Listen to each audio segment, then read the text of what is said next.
जय हिंद, जय महाराष्ट्र. धन्यवाद पाटील मॅडम.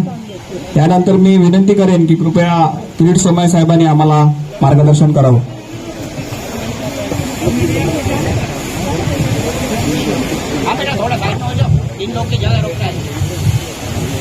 भारत माता की जय. भारतीय जनता पार्टी का किरीट जी आगे बढ़ो, हम तुम्हारे साथ हैं.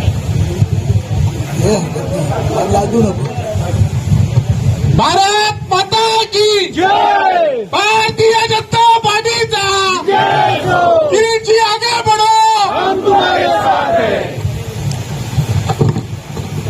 आगे तो बढ़ना ही है और पीछे भी रहना है.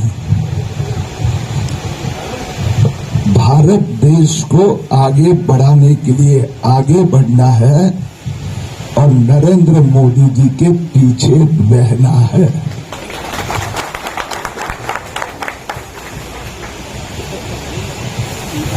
आप देखते होंगे 4 दिन पहले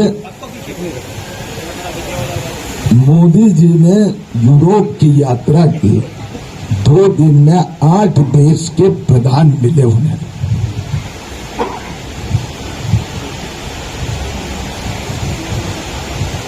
एकवीसव्या शतकात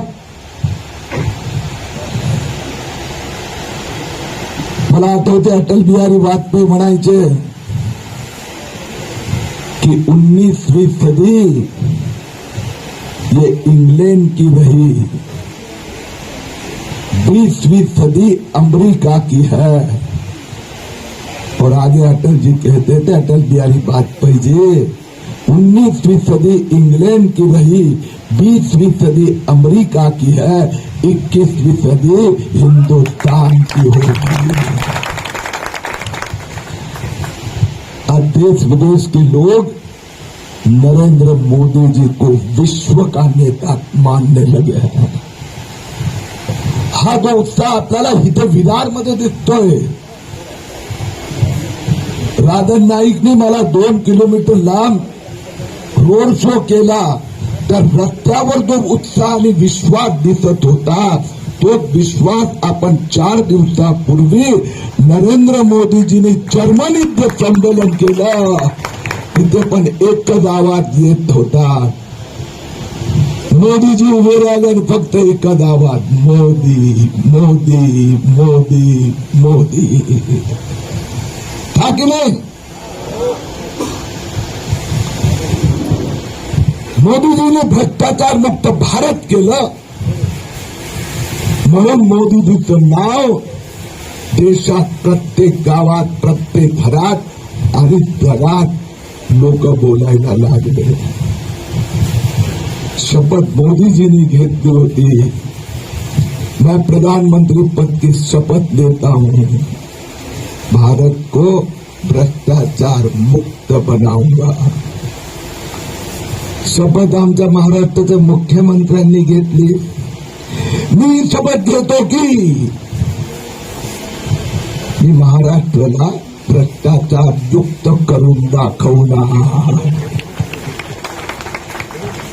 28 नोव्हेंबर 2019ला मुख्यमंत्री शपथ घेतात आणि 29 नोव्हेंबरला पहिला आदेश देतात.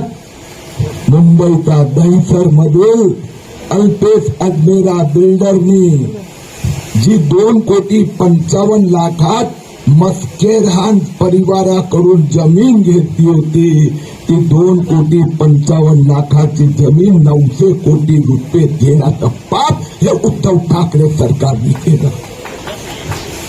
पहिलं काम 2.5 कोटी से 900 कोटी आधे इधर, आधे बंगलों पर पहुंचा देना. आम्ही वाटेत भारतीय जनता पक्षाचं एका कार्यालयाचा उद्घाटनासाठी थांबलो. एक कार्यकर्ता इतका जोश मध्ये होता की त्याचा आक्रोश थांबवता येत नव्हता आणि फक्त एकच बोलत होता, अरे बजरंग बली की जय कहना ये हिंदुस्तान में गुनाह है क्या? वही थी बात कि बजरंग बली की जय कहने वाले को आप जेल में डाल देते हो, आमदार है, खासदार हो, सामान्य कार्यकर्ता हो। मैं महाराष्ट्र की माफिया सरकार को पूछना चाहता हूं कि बजरंग बली की जय म्हणणं, हनुमान चालीसाचं पठण करणं हा राजद्रोह आहे। उद्धव ठाकरे यांच्यासाठी तो राजद्रोह असू शकतो, पण या भारतीयांच्यासाठी राम हा आमचा भगवान आहे आणि रामाचा भक्त हनुमान हा आमचा आदर्श आहे। उद्धव ठाकरेजी, तुमच्यासाठी तुमचा माफिया सैनिक आदर्श असेल, तुमच्यासाठी तो अल्पेश अजमेरा घोटाळेबाज आदर्श असेल, तुमच्यासाठी किरीट सोमय्याची 3दा हत्या करण्याचा प्रयत्न करणारे तुमचे माफिया सेनेचे गुंड आदर्श असेल, पण राष्ट्रासाठी आणि महाराष्ट्रासाठी राम आणि राम भक्त हनुमान आदर्श आहे आणि राहणार आहे। तो मुख्यमंत्र्याच्या पदासाठी तुम्ही हिरवे धारण करा, जे करायचं ते करा, आम्ही बदल येणार नाही, आम्ही पाहणार पण नाही, परंतु तुम्ही आमचा भगवाला हात लावला तर मतांसाठी, अल्पसंख्याकांसाठी, हिरवा रंगासाठी जर भगवानी हिंदुत्वाची छेडछाड केली तर राम भक्त हनुमानाचे आम्ही भक्त आहोत। तुमची घोटाळ्याची लंका आणि माफिया सरकारचं दहन केल्याशिवाय स्वस्त बसणार नाही। काय लावलंय? अरे बाबा, 40 चोरची सरकार, 40 पैकी अर्धे कोणी पोलीस स्टेशनचा, तर कोणी वकिलांच्या कार्यालयात, कोणी सीबीआय, कोणी इन्कम टॅक्स, कोणी ईडी, कोणी उच्च न्यायालय, कोणी सर्वोच्च न्यायालय, तर कोणी हॉस्पिटलमध्ये धक्के खात झाले।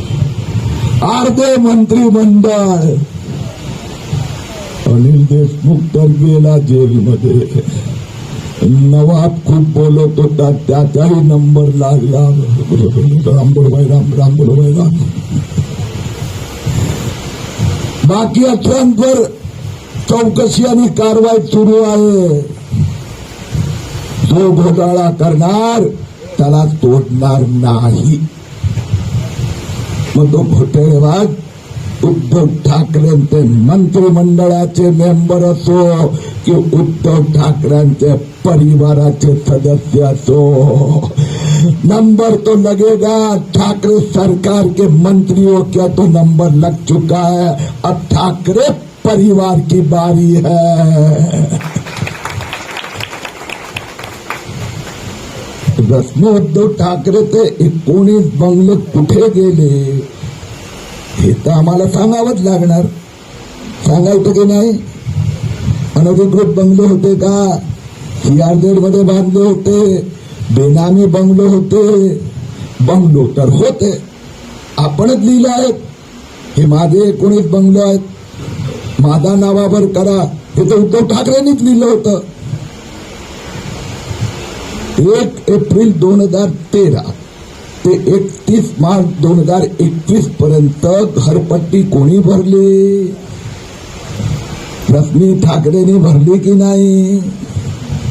मग घरपट्टी भरतात, वीज कर भरतात, आरोग्य कर भरतात, आणि मग जो किरीट सोमय्याने तुमची बेनामी संपत्ती उघड केली तर बायकोचे पाय पण धरतात।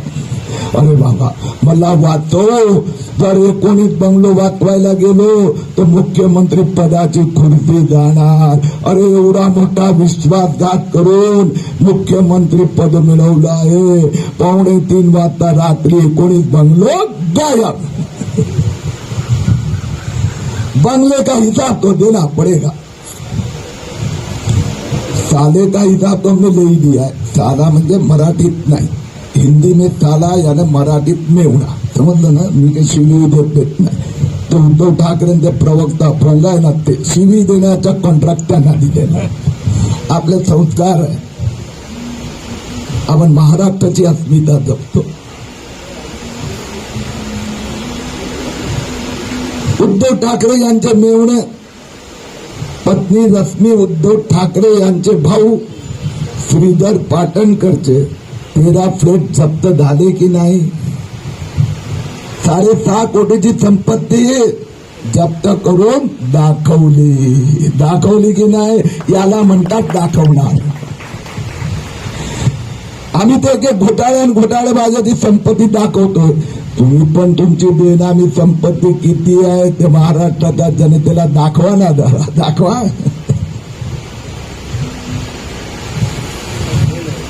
आदित्य ठाकरे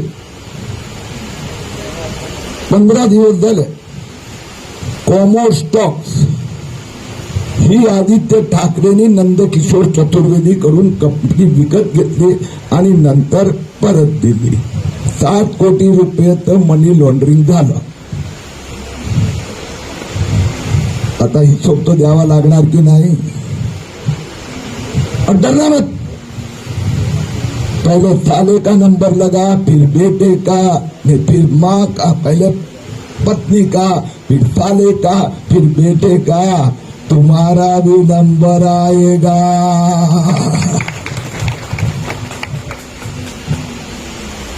भ्रष्टाचार कशाला म्हणतात? कोविड मध्ये या सरकारने माफिया नेत्यांनी जे पैसे कमवले आहेत त्याला हिंदुस्थान आणि महाराष्ट्राची जनता कधी माफ करणार नाही. ज्या कोविड पीडित परिवाराला जाऊन भेटा करा. किती लोक मृत्यू, रेमडेसिवीर मिळत नव्हतं. त्या उद्धव ठाकरे सरकारने एका दिवशी 2 कंपन्यांना ऑर्डर दिल्या. हाफकिन इन्स्टिट्यूटने ऑर्डर दिला, 70,000 रेमडेसिवीरची डिलिव्हरी घेतली. 7 एप्रिल 2021 ला एका रेमडेसिवीरचे किती? 6 ते 68 रुपये. त्याच दिवशी उद्धव ठाकरेचा मुंबई महापालिकेने त्याच 7 एप्रिल 2021 ला रेमडेसिवीर 2 लाख काय दर दिला? 1668 रुपये. एक रेमडेसिवीर 668, तेच रेमडेसिवीर 1668 रुपये. 1000 रुपयेचा एका रेमडेसिवीर मध्ये भ्रष्टाचार ही फक्त ठाकरे साहेबांची माफिया सरकारच करू शकते. पोलखोल करायची आहे. ही संबंध महाराष्ट्रात फिरतोय. मुंबई महापालिकापासून काल ठाणे महापालिकेत होतो. ठाणे महापालिका भारतीय जनता पक्षाने निर्णय घेतलाय. एक समिती नेमली आहे. एका महिन्यात ठाणे महापालिकेचे 50 भ्रष्टाचार घोटाळ्यांची पोलखोल ठाणे भाजपा करणार आहेत.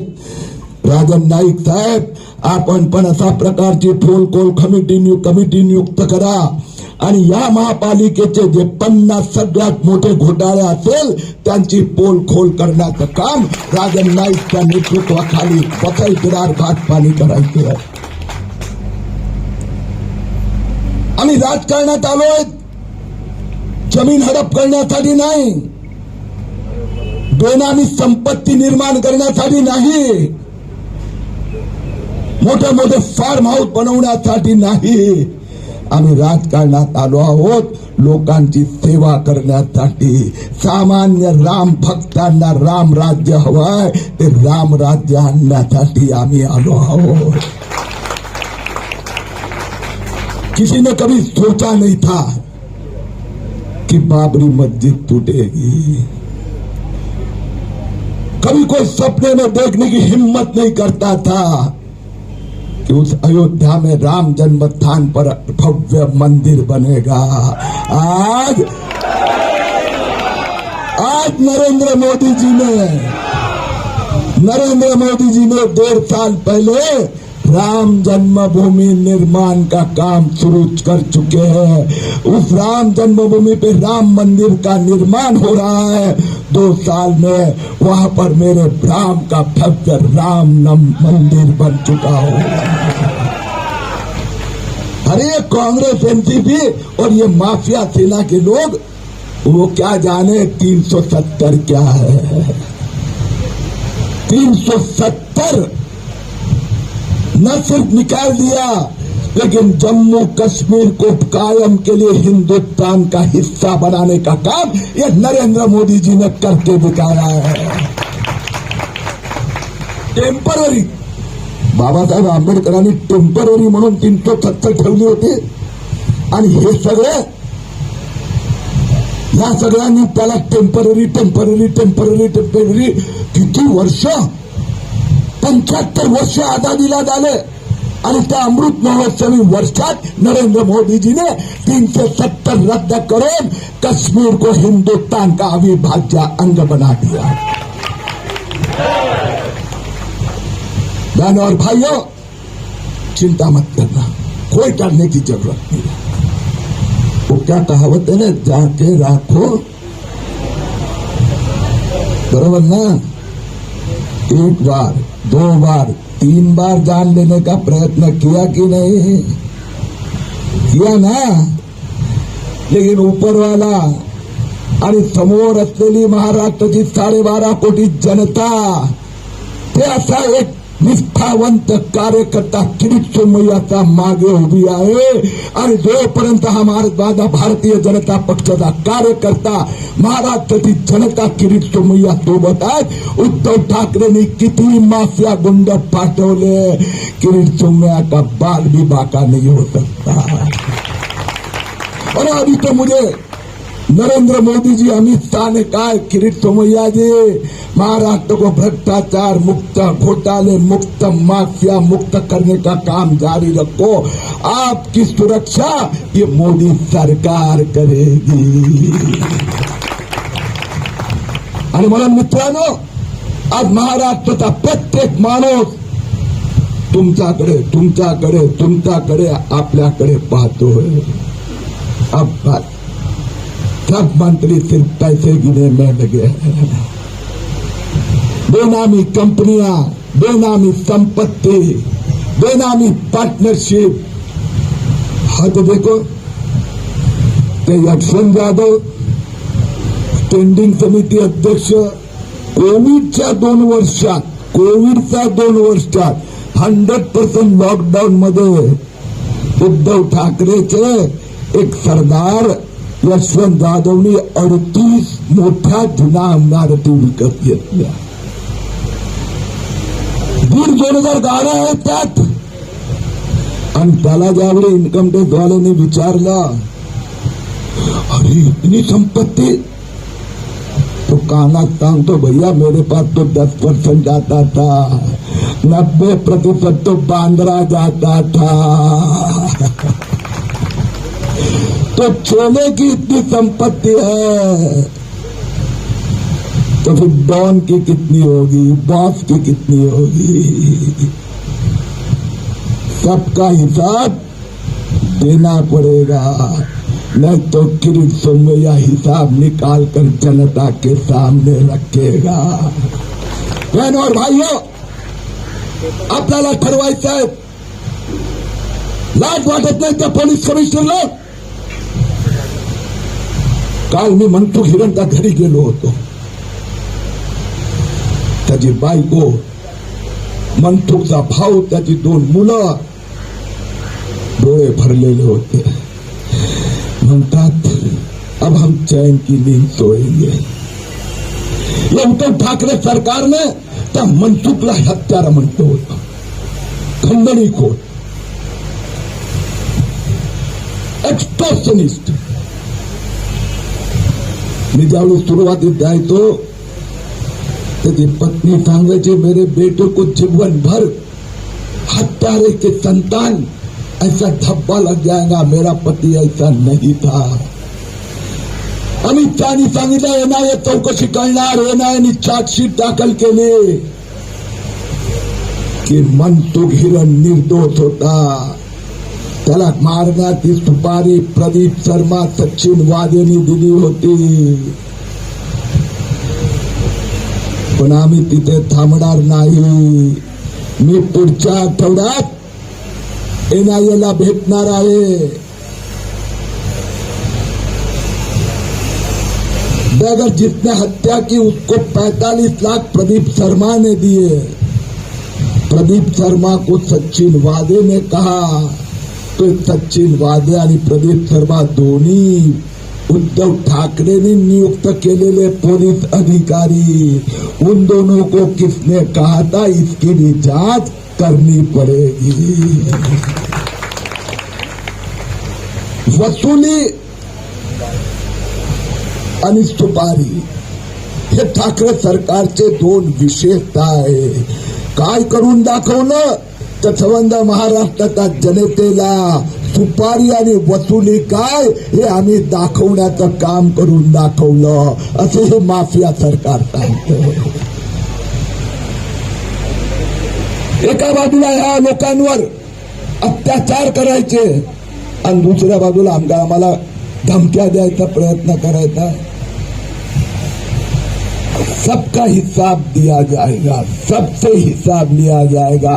कल सुबह 11 बजे, उद्या सकाळी 11 वाजता किरीट सोमय्या, त्यांची पत्नी प्रोफेसर डॉक्टर मेधा सोमय्या आणि नील सोमय्या तिघेही मुलुंडपूर्व पोलीस स्टेशनमध्ये जाऊन उद्धव ठाकरेंचे प्रवक्ता म्हणजे उद्धव ठाकरेचा भोंगा, जो प्रोफेसर डॉक्टर मेधा सोमय्याचं चारित्र्य बदनाम करण्याचा जे त्यांनी कारस्थान सुरू केलंय त्याच्या विरोधात उद्या जाऊन आम्ही पोलिसांमध्ये तक्रार दाखल करणार आणि 7 दिवसात जर कारवाई झाली नाही तर मुंबई उच्च न्यायालयात याचिका पण दाखल करणार। अरे तुमच्यासारखा माफियांना आम्ही भीत नाही। नरेंद्र मोदीजींनी भ्रष्टाचार मुक्त भारत केलाय। चला आपण सगळे निर्धार करूया, घोटाळा मुक्त महाराष्ट्र आम्ही करून दाखवणार। जय हिंद, जय भारत।